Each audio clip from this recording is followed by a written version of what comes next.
Oops, guess you'll have to start over, loser. She was sitting in my seat when she said it. Not just sitting, spinning around in it like a child who'd found a new toy. Her feet kicked up slightly with each rotation, and she was smiling. Actually smiling. I stood in the doorway of my workspace, holding 2 cups of tea. One for me, one for the person I thought was helping me. The tea was still hot, steam rising between us. My name is Sable. I had been working at Brightwave Communications for 3 years. The last 6 months, I'd been the regional expansion coordinator for their biggest project yet. The government had chosen our company to bring high-speed internet to rural villages for the first time. 112 villages across 7 districts. It was the kind of work that meant something. The kind where you went to sleep feeling like your day mattered. I'd spent half a year traveling to these places. Dirt roads that turned to mud when it rained. Villages where the children would gather around my car because seeing a woman arrive alone in a vehicle was still unusual. I met with the village heads, the elders, the local government representatives. I shook hands with farmers who had calluses thicker than my thumb. I sat in their homes and drank their tea and listened to their hopes about what the internet would mean for their children's education, for their ability to sell their crops at fair prices, for everything. I wrote it all down, every single conversation, every promise I made about when we'd arrive, what we'd bring, who they should contact if something went wrong. I kept a journal for it, not the kind the company gave us with the Brightwave logo on the front, just a simple notebook I'd bought myself. I liked writing things by hand. It made the promises feel more real to me. The launch was set for 3 days from now. Everything was ready. The installation teams had their assignments. The equipment was sorted by village. The timelines were set. All I had to do was make a few final confirmations. That's when I'd ask Lyra to help me. She was the boss's niece, 23 years old, fresh out of university, and everyone knew she was only here because of family connections. She'd been hanging around the office for 2 months, supposedly learning the business. Mostly, she took long lunch breaks and posted pictures on social media, but she kept asking me about my project, kept saying how impressive it was, how she wanted to learn from someone who actually knew how to do real work. I'd felt sorry for her. Honestly, everyone treated her like she was useless. I thought maybe if someone gave her actual responsibility, she'd rise to it. So yesterday, I'd spent 4 hours walking her through everything, showing her all the files, all the plans, explaining which teams were going to which villages, and when. Do you think you could help me double-check everything this morning? I'd asked her, just to make sure we haven't missed anything before launch. Of course, she'd said. I'd love to help. I'd left her alone with the files for 2 hours while I went to a meeting. When I came back, she was in my chair, and spinning. What do you mean, start over? I asked. My voice sounded distant to my own hearing, like it was coming from someone else's mouth. I made some changes, Lyra said. She stopped spinning and looked directly at me. To help improve things. I set the tea down on the shelf beside me, carefully. What kind of changes? Oh, you know. I switched around some of the village assignments, moved some dates, updated some contact information. The way you had it seemed inefficient. The words took a moment to land. You switched the village assignments. Village planning wasn't matching up with equipment distribution, so I fixed it. Fixed it. Yeah, you should be thanking me, actually. I moved to where I could see the main planning file on the monitor in front of her. She'd minimized it but not closed it. When I leaned over to look, she didn't stop me. She seemed proud of what she'd done. Everything was wrong. Village Kolapara was now scheduled to receive equipment meant for Village Bhimganj. Village Devipur's installation date had been moved up by 2 weeks to a date we couldn't possibly meet. The contact person for Village Narsing was now listed as someone I'd never heard of. I scrolled through the file.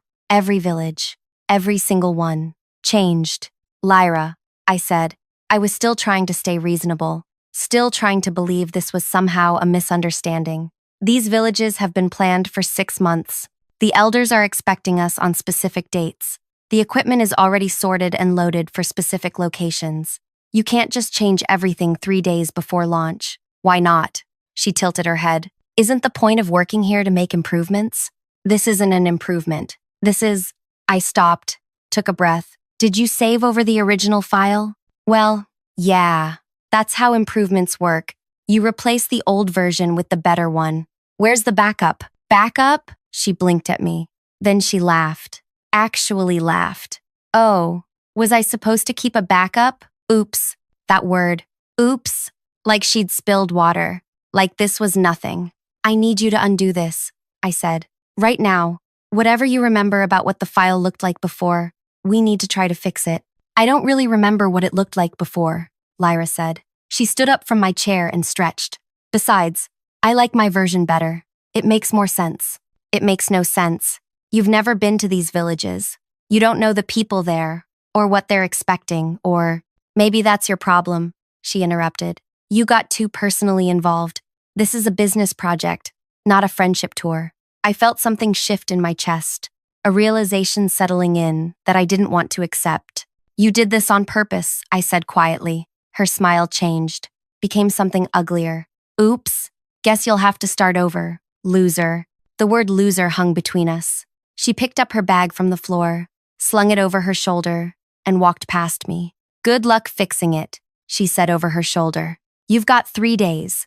I stood there alone in my workspace, the monitor still showing the destroyed file. 6 months of work, 112 villages, hundreds of conversations, all of it scrambled into nonsense by someone who'd been bored on a Tuesday morning. My hands were shaking, so I sat down. Not in my chair that still felt contaminated somehow, but in the visitor's seat beside it. I needed to think. I needed to figure out what to do.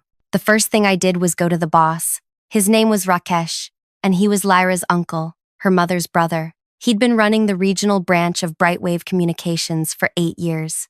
He was the one who'd hired me, the one who'd given me the coordinator position for this project. His door was open, so I walked in. We have a serious problem, I said. He looked up from whatever he was reading. What kind of problem? Lyra just destroyed the entire village rollout plan. She changed every assignment, every date, every contact. The launch is in 3 days, and nothing matches up anymore. I watched his expression carefully, waited for the shock, the anger, the immediate action to fix this disaster. He sighed, leaned back in his seat. She's learning the business, Sable. These things happen when you're training someone new. She didn't make a mistake, I said. I kept my voice level, professional. She deliberately changed everything and then deleted the original version. She told me to start over. Did she tell you why she made the changes? She said my planning seemed inefficient. Well, he picked up his pen, clicked it twice. Maybe take a look at her suggestions. Sometimes fresh perspectives can. There's no suggestion to look at, I interrupted. She switched village assignments randomly. The equipment won't match the locations. The dates are impossible to meet. The contact people don't exist. It's not a fresh perspective. It's sabotage. The word felt heavy in the room. Rakesh's expression hardened. That's a serious accusation, he said. It's what happened. Lyra is family, Sable. She's here to learn. If there was a communication breakdown about how to properly update shared files, that's a training issue, not sabotage. I stared at him. She deleted 6 months of planning 3 days before launch. Then recreate it, he said. That's what I pay you for. You're the coordinator. Coordinate. He looked back down at whatever he'd been reading.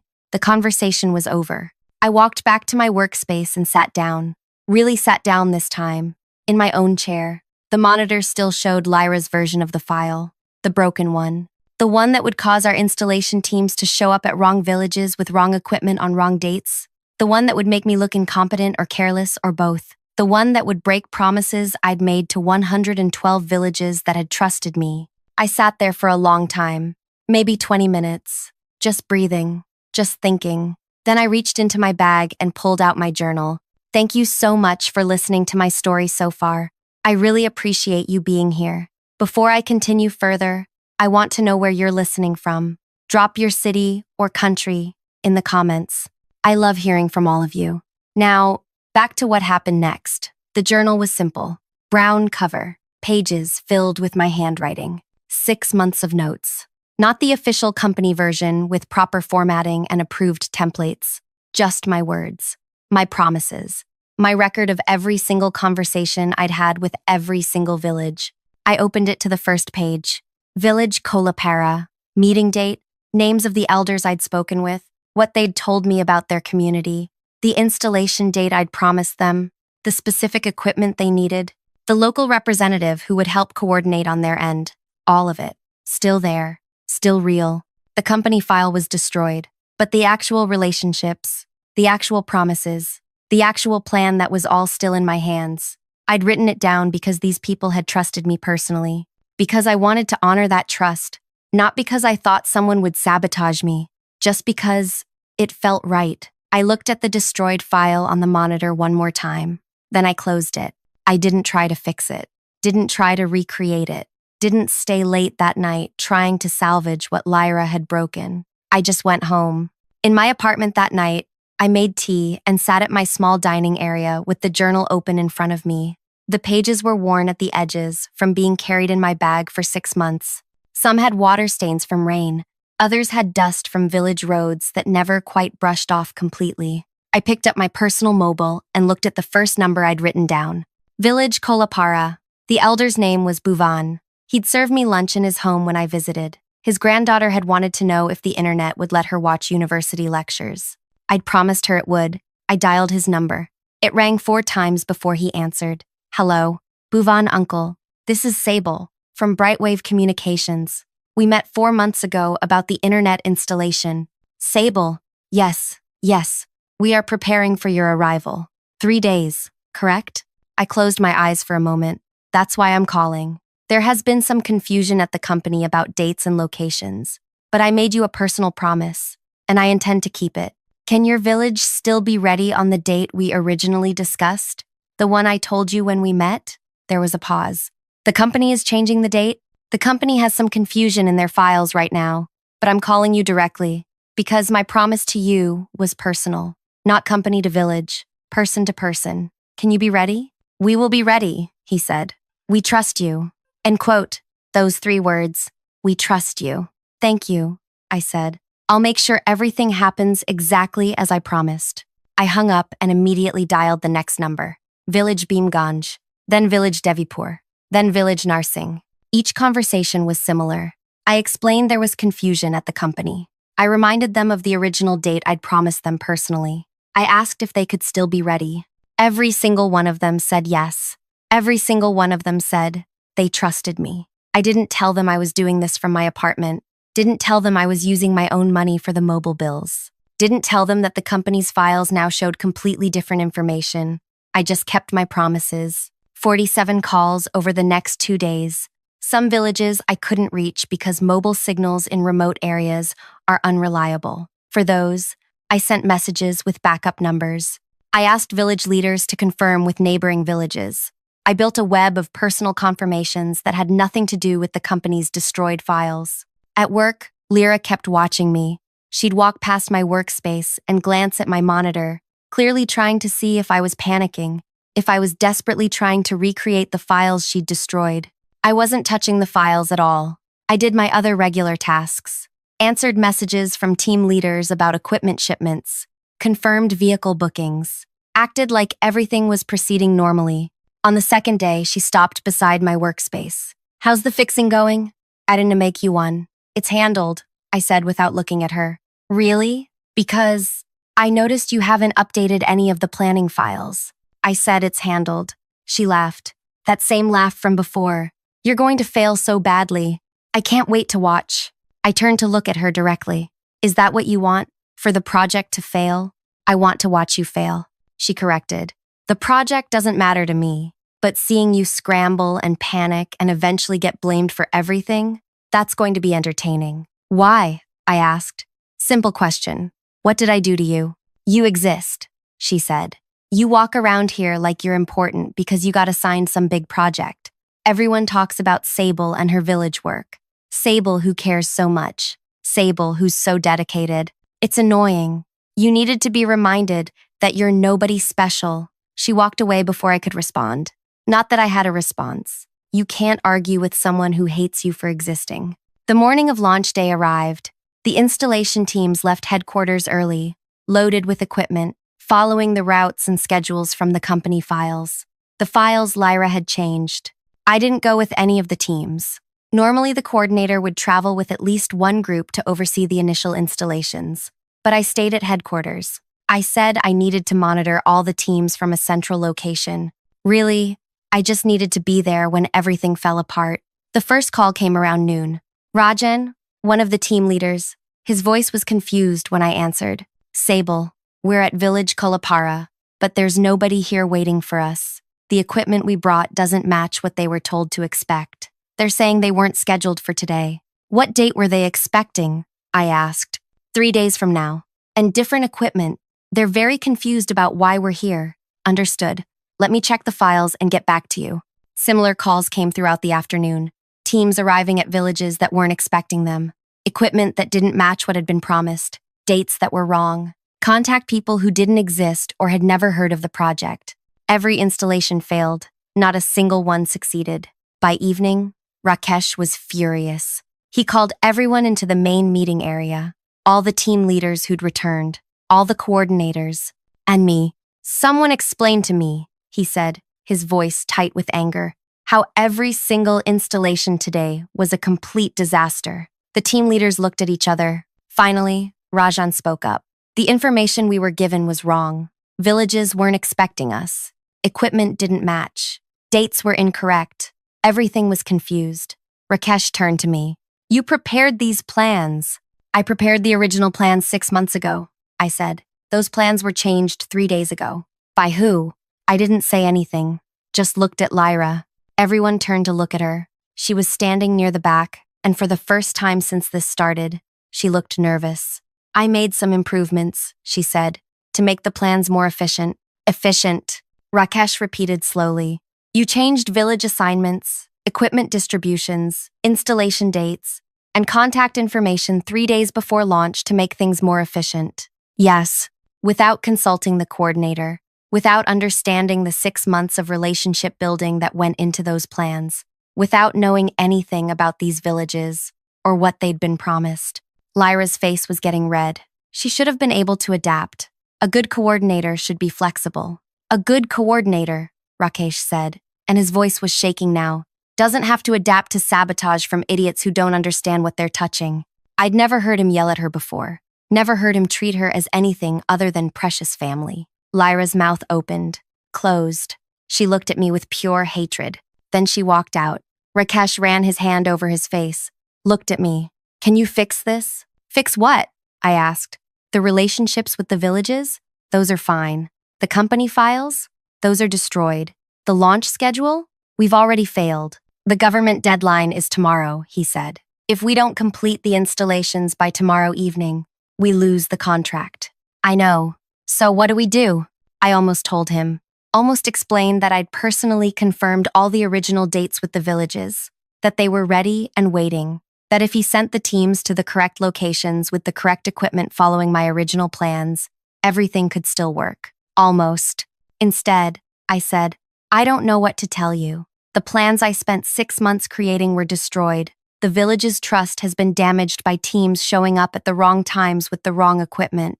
You told me to recreate everything in 3 days while also doing my regular work. I'm one person, not a miracle worker. He stared at me. You're saying we're going to lose this contract. I'm saying that's the natural result of what happened. The meeting ended. People dispersed. I went home. The next day, the deadline day, I didn't go to work. I called in sick. Stayed in my apartment with my mobile turned off. I didn't want to be there for what was coming. Later, I heard what happened from Preeti, a friend who worked in a different department. The teams tried again, following some hastily recreated plans. They failed again. The government deadline passed. By evening, it was official. Brightwave Communications had lost the rural connectivity contract. 200 million in projected work over the next 2 years. Gone. The government wasn't happy. They'd been counting on this project. They'd already announced it to the rural communities. Now they had to start over with a different company. The following week, I was called into Rakesh's space. Lyra was there too. Both of them looked at me as I entered. Why didn't the villages respond properly to our installation teams? Rakesh asked. His voice was flat, emotionless. I coordinated with the village leaders directly. I said, built personal relationships with them over 6 months. They were expecting us on the dates I originally promised them, not the dates that got changed at the last minute. You could have redirected them, he said. Told them the new dates. I could have, I agreed, but I wasn't asked to. I was told to recreate the destroyed plans and coordinate the existing teams. Nobody asked me to contact the villages personally. That was technically true. Nobody had asked me. They'd assumed the villages would just accept whatever dates the company decided to show up. You deliberately let this project fail, Lyra said suddenly. Her voice was sharp with accusation. You were angry at me, so you sabotaged the entire launch. I looked at her calmly. I didn't change any files. I didn't reroute any teams. I didn't destroy 6 months of planning 3 days before launch. That was you. You could have fixed it. Maybe I could have. If I'd been given the resources, the support, and the respect necessary to do my job. Instead, I was told to recreate everything alone while being blamed for problems I didn't create. Rakesh held up his hand. This conversation is pointless. The contract is lost. Someone has to be held responsible. He looked at me. You're fired. I nodded. I know. That's it? He said. No argument? No begging to keep your job? Would it change anything? He didn't answer, just looked away. I walked out of Brightwave Communications for the last time, got my things from my workspace. Nobody said goodbye. Some people wouldn't look at me. They thought I'd failed, thought I'd cost the company millions. I went home and updated my resume, started looking for new positions. I wasn't worried. I was good at my work. I'd find something. What I didn't expect was the call that came 2 weeks later. The number wasn't one I recognized. I almost didn't answer because I was tired of explaining to people why I'd been let go from Brightwave, but something made me pick up. Hello? Is this Sable? A woman's voice. Professional, but warm. Yes. My name is Anjali. I'm with Skylink Networks. We recently acquired the government contract for rural internet connectivity, the same project Brightwave was handling. My stomach tightened. I see. We've been reaching out to the village leaders to introduce ourselves and establish timelines. Interesting thing happened. Every single person we spoke with asked about you, by name. They said they wouldn't work with us unless you were involved. I sat down slowly. They said that? More than that. One village elder, Bhuvan, spent 20 minutes telling me how you kept your promise to him personally, even when your company created confusion. How you called him directly to make sure his village would be ready. How you were the only person from Brightwave who treated them with genuine respect. I didn't know what to say. When we investigated further, Anjali continued, we found similar stories from 47 villages. All of them specifically requested you. Some said they'd rather wait for a different project than work with anyone else. I just did my job, I said quietly. No, you built trust, real trust, the kind that doesn't come from corporate protocols or official meetings. That's rare. We need someone like you. She paused. We're offering you the same coordinator position for this project. Same villages, same work. But with Skylink, you'd have full support, actual resources, and 20% higher pay than what Brightwave was giving you. 20% higher. I'd been with Brightwave for 3 years and never gotten more than a standard annual increase. When would I start? I asked. How soon can you begin? I started at Skylink Networks 1 week later. The project was delayed by 6 weeks because of Brightwave's failure, but the government understood that proper coordination takes time. They were more interested in doing it right than doing it fast. My first day, Anjali introduced me to the team. This is Sable. She'll be leading the rural connectivity coordination. The village leaders specifically asked for her, and after reviewing her previous work, we understand why. Give her whatever support she needs. No questions about whether I was capable. No suggestions that I needed supervision. Just trust. I opened my journal again, the same brown-covered one with 6 months of notes, and I started making calls. Bhuvan, uncle, it's Sable. I'm calling from Skylink Networks. We're taking over the internet installation project. I want to confirm the original date I promised you. Are you still ready? Sable. Yes, we are ready. We told the new company we would only work with you. I heard. Thank you for that trust. I won't let you down. The same conversation happened 112 times. Every village, every leader, every promise renewed. This time, when installation teams went out, they went to the right villages with the right equipment on the right dates. This time, the village leaders were waiting with welcome ceremonies. This time, children gathered to watch the equipment being set up, excited about what it would mean for them. This time, everything worked exactly as planned. The project took 4 months to complete, every installation successful, every village connected. The government was so pleased they started discussing expansion projects with Skylink for other regions. I was in my workspace, updating the completion reports, when Anjali came by. The government wants you to coordinate the expansion, she said. 5 more regions. Double the villages. Are you interested? Yes, I said without hesitation. Good. We're promoting you to senior coordinator. Another 25% increase. You'll be building your own team. I thought about my tiny workspace at Brightwave, how I'd done everything alone, how asking for help was treated as weakness. Thank you, I said. You earned it, Anjali replied. Those village leaders didn't recommend you because they felt sorry for you. They recommended you because you're exceptional at what you do. 6 months after joining Skylink, I heard through former colleagues what was happening at Brightwave. Lyra had been quietly transferred. No official announcement, no explanation. Just moved to some administrative position in a different branch where she processed routine paperwork and had no contact with actual projects. Someone told me she'd complained to her uncle about the transfer. He'd apparently told her she was lucky to still have a job at all. Rakesh was still running the regional branch, but the loss of the 200 million contract had damaged his reputation badly. The main headquarters had started questioning his decisions, started requiring approval for things he used to handle independently, started treating him less like a successful branch manager and more like someone who needed supervision. I heard he'd tried to win back some credibility by going after other big government projects. He was always underbid by competitors, always missing out. The word in the industry was that Brightwave's regional branch was declining. People were leaving. Clients were switching to other providers, including, eventually, some of their biggest clients who switched specifically to Skylink because they'd heard about the rural connectivity project, about how smoothly it had gone, about the coordinator who'd built real relationships instead of just processing transactions. One afternoon, I was at a government meeting about the expansion project when I saw Rakesh. He was there trying to pitch Brightwave for a smaller regional contract, something that would have been beneath his attention a year ago. He saw me too. Our expressions met briefly. He looked older, tired. I didn't smile, didn't gloat, just looked away and returned to my conversation with the government officials who were asking about timeline projections for the expansion. When the meeting ended, he was standing near the exit, like he'd been waiting. Sable, he said as I walked past. I stopped. Rakesh, you're doing well at Skylink. I am. I heard the village leaders specifically requested you, that they wouldn't work with us after what happened. That's correct. He was quiet for a moment. You could have fixed it. That day, you knew how to reach the villages. You had the relationships. Yes, I said simply. But you didn't.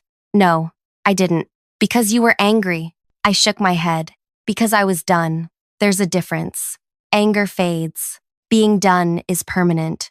We lost everything because of what Lyra did, he said. The contract, the reputation, the future projects. She destroyed it all. No, I corrected gently. She started the destruction. You finished it when you told me to just recreate 6 months of work in 3 days and blamed me for problems I didn't create. When you chose family loyalty over basic professional judgment.